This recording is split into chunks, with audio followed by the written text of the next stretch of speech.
इस घर को फॉरेस्ट हाउस क्यों कहते हैं? यहाँ तकरीबन 250-300 पौधे तो यहाँ पे मौजूद।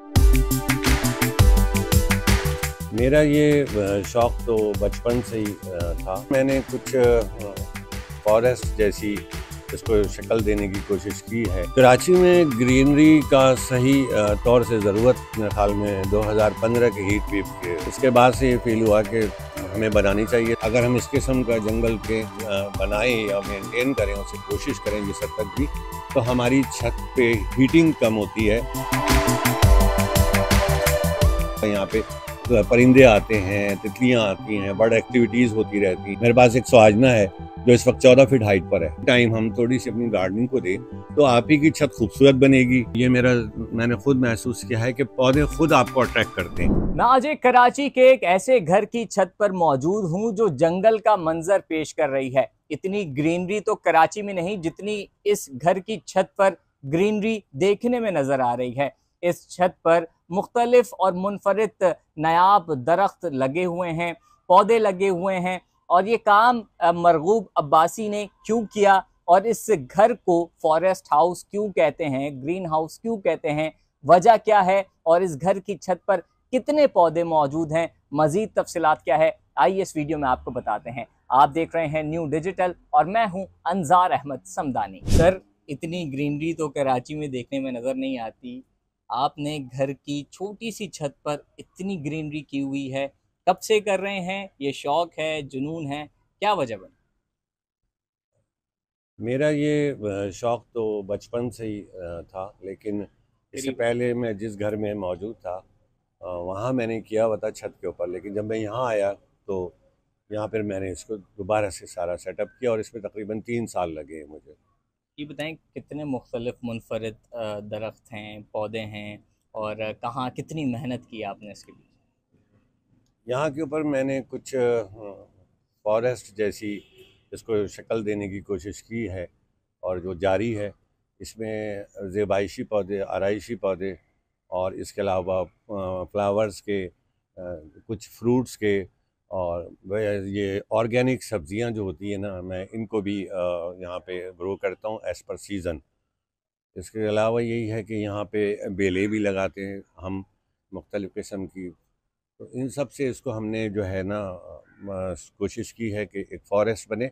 और मैं समझता हूँ कि मैं फजूल बाहर रहने से अपनी छत के ऊपर सुबह में और शाम में और ख़ुसूसन बारिश के मौसम में ये बहुत खूबसूरत और मुझे अच्छा लगता है और मैं यहीं बैठता हूँ आके और इसी में मैं काम करता हूँ। तो ये बताएं कि ग्रीनरी बहुत ज़रूरी है कराची में देखा जाए तो। इस अहमियत का अंदाज़ा आपको कब हुआ था और कितने सालों से आप इस पे जो है वो काम कर रहे हैं? कराची में ग्रीनरी का सही तौर से ज़रूरत मेरे ख्याल में 2015 के हीट वेव के उस वक्त सामने आई कि कितनी ज़रूरत है और हम कितना कंक्रीट जंगल बना चुके हैं।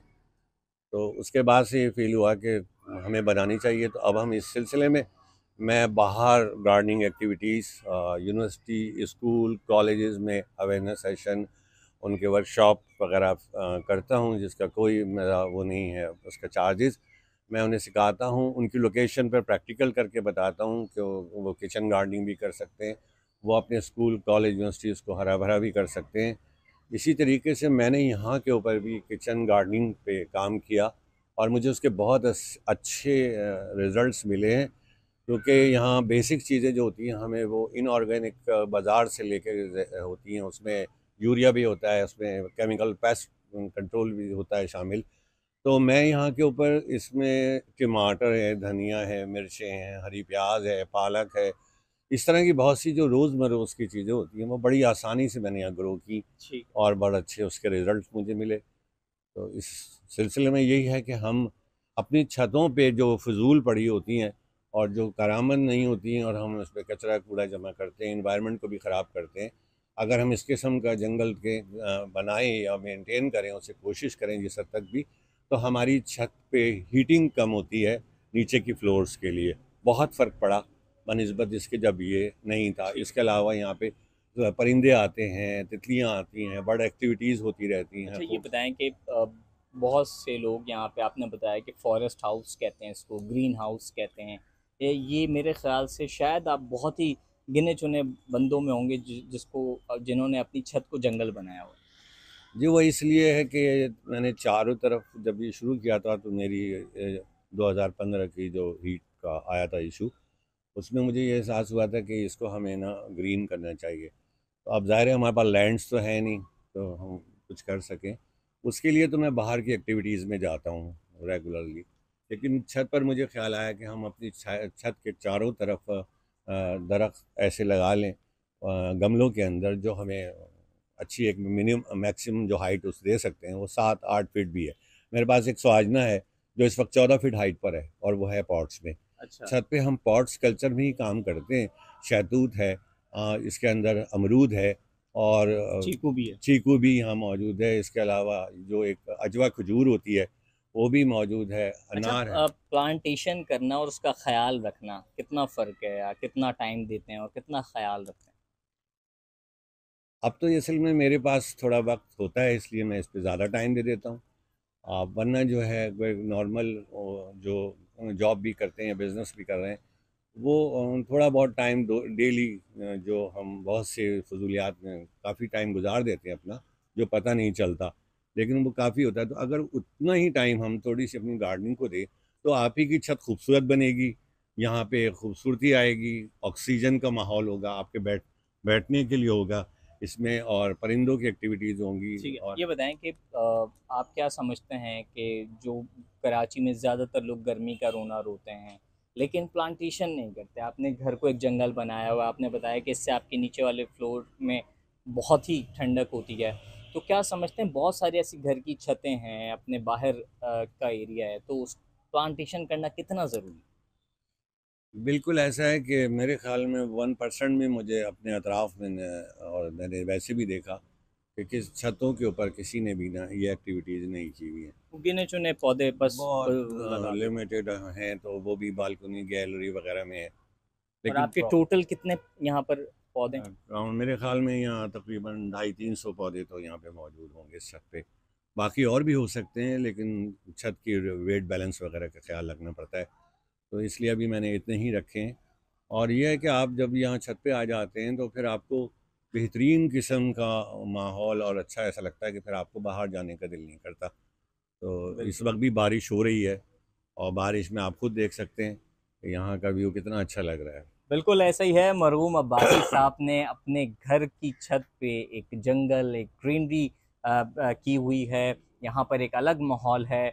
छोटी सी छत है लेकिन खुशगवार माहौल इतना है कि यहाँ से दिल नहीं चाह रह जाएं। इसके फ़वाइद भी बहुत हैं। यहाँ पर ये अपने जो है वो फल सब्जियाँ भी जो है वो इसके भी पौधे रखते हैं, साथ ही साथ बहुत सारे फ्लावर्स के पौधे हैं।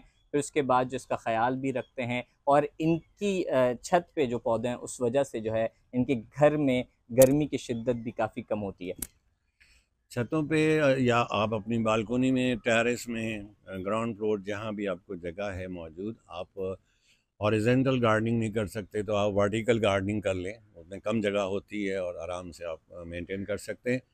इसके अलावा ये कि जब आप ये गार्डनिंग करते हैं तो फिर ये आपको वक्त नहीं निकालना पड़ता। ये मेरा ज़ाती एक्सपीरियंस है लॉन्ग टर्म इस पे काम करते हुए, कि ये मेरा मैंने खुद महसूस किया है कि पौधे खुद आपको अट्रैक्ट करते हैं। जी। यानी आपको नहीं परेशानी होगी कि मैं टाइम निकालूं या मैं जाऊं, मैं कुछ करूं, बल्कि ये होगा कि आपको खुद पौधे अट्रैक्ट कर लेते हैं। जब आप इनके ऑनर बन जाते हैं, उन्हें पता होता है ये हमारा ऑनर है, तो फिर वो खुद अट्रैक्ट करते हैं और बुलाते हैं और अपने साथ लगा लेते हैं आप। मेरा बस ये एक मैसेज है कि लोग अपनी छतों को ज़रूर ग्रीन करें, कोशिश करें, ये उनके फेवर में है, हर तरह से उनके फेवर में, हेल्दी वाइज और इन्वायरमेंट के हिसाब से हर तरह से उनके फेवर में जाता है, कोई इसका नुकसान नहीं है। और किसी को इस सिलसिले में कोई हेल्प की ज़रूरत है तो वो मुझसे रब्ता करके पूछ सकते हैं कि सीपेज के इशू लोग कहते हैं, पानी के इशूज़ कह सकते हैं, ऐसा कोई मसला होता नहीं। वो मेरा आखिरी यही मैसेज है और पैगाम है कि लव नेचर, लिव नेचर। अगर ग्रीनरी करनी है मुल्क में, जिस तरह से हमारे पंजाब में ग्रीनरी है हर घर के बाहर और हर जगह पर, उसी तरह से कराची में, सिंध में भी ग्रीनरी ज़्यादा होनी चाहिए। और कराची का हर शहरी अगर अपनी घर की छत पर और अपने घर के बाहर एक पौधा या कुछ पौधे लगाए तो आगे जाकर ये आपके लिए बहुत फ़ायदेमंद साबित होंगे। मज़ीद आपको अपडेट करेंगे, देखते रहें न्यू डिजिट।